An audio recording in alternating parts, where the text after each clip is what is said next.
আসসালামু আলাইকুম। আমন্ত্রণ বাংলাদেশ পাবলিক টিভি নিউজে, সাথে আছি আমি সুমাইয়া আক্তার। সংবাদ প্রকাশের পর পত্রিকার কপি দিতে গেলে সাংবাদিককে অপমান করলেন বরুড়ার কৃষি কর্মকর্তা জাহিদুল ইসলাম। কুমিল্লা থেকে তথ্য ও ভিডিও চিত্রে মোহাম্মদ মহিবুল্লাহ ভূঁইয়ার পাঠানো ডেস্ক রিপোর্ট। কুমিল্লার বরুড়া উপজেলা কৃষি কর্মকর্তা মোহাম্মদ জাহিদুল ইসলামকে নিয়ে সংবাদ প্রকাশিত হওয়ার পর প্রকাশিত পত্রিকার কপি তার হাতে পৌঁছে দিতে গেলে তিনি সাংবাদিককে প্রকাশ্যে অপমান ও হেয় প্রতিপন্ন করেন বলে অভিযোগ উঠেছে।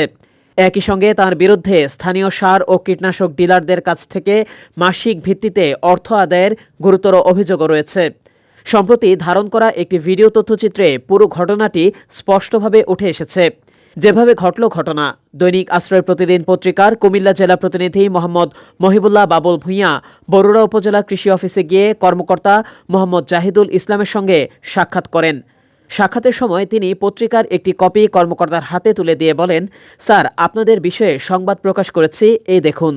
এতে কর্মকর্তা জাহিদুল ইসলাম ব্যঙ্গাত্মক ও অবজ্ঞাপূর্ণ সুরে বলেন, আশ্রয় প্রতিদিন আর পাননি?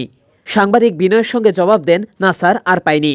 এরপর কর্মকর্তা পুনরায় উপহাসের ভঙ্গিতে বলেন, আশ্রয় প্রতিদিন? এটার তো কোনো নিবন্ধনই নেই, আরও অনেক কিছু নেই। কর্মকর্তার এই উদ্ধতপূর্ণ মন্তব্যে সাংবাদিকতার নীতি ও পেশাগত মর্যাদা নিয়ে দুই পক্ষের মধ্যে তীব্র বাকবিতণ্ডা সৃষ্টি হয়। ডিলারদের কাছ থেকে চাঁদা আদায়ের অভিযোগ ভিডিও তথ্যচিত্রে আরও দেখা যায়। সাংবাদিক কর্মকর্তাকে সরাসরি প্রশ্ন করেন, আপনি স্থানীয় ডিলারদের কাছ থেকে যে প্রতি মাসে টাকা আদায় করেন, এই অভিযোগ সম্পর্কে আপনি কি বলবেন? এই প্রশ্ন শুনে কর্মকর্তা কোনো উত্তর না দিয়ে চেয়ার থেকে উঠে দাঁড়ান এবং মুখ ঘুরিয়ে নেন। এতে সাংবাদিক বলেন, স্যার, হ্যাঁ বা না যে কোনো একটি উত্তর দিতে হবে। বসুন অথবা চলে যান, আপনি তো কিছুই বলছেন না। তবে কর্মকর্তা এরপরও কোনো সদুত্তর দেননি। কর্মকর্তার কার্যকাল সাংবাদিকের জিজ্ঞাসায় কর্মকর্তা নিজেই জানান, তিনি 2023 সাল থেকে বরুড়া উপজেলা কৃষি অফিসে কর্মরত আছেন। ঘটনাটি ঘটেছে উপজেলা কৃষি অফিসারের কার্যালয় ও কৃষি প্রশিক্ষণ কেন্দ্র, কৃষি সম্প্রসারণ অধিদপ্তর, বরুড়া, কুমিল্লাতে। সাংবাদিক মহলে তীব্র নিন্দা। এই ঘটনায় স্থানীয় ও জাতীয় সাংবাদিক মহলে তীব্র ক্ষোভ ও নিন্দার ঝড় উঠেছে।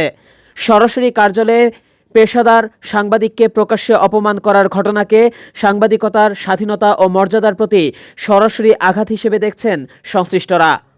সংশ্লিষ্ট মহল থেকে দাবি জানানো হয়েছে, ডিলারদের কাছ থেকে মাসিক অর্থ আদায়ের অভিযোগে অবিলম্বে তদন্ত কমিটি গঠন করতে হবে। সাংবাদিককে অপমানের ঘটনায় কর্মকর্তার বিরুদ্ধে বিভাগীয় শাস্তিমূলক ব্যবস্থা নিতে হবে। কৃষি সম্প্রসারণ অধিদপ্তরের ঊর্ধ্বতন কর্তৃপক্ষকে দ্রুত বিষয়টি খতিয়ে দেখতে হবে। প্রিয় দর্শক, এই ছিল এখনকার সংবাদে। আমাদের পরবর্তী সংবাদ দেখার আমন্ত্রণ রইল। এছাড়া দেশ বিদেশের নানা প্রান্তের সংবাদ পেতে বাংলাদেশ পাবলিক টিভির সাথেই থাকুন।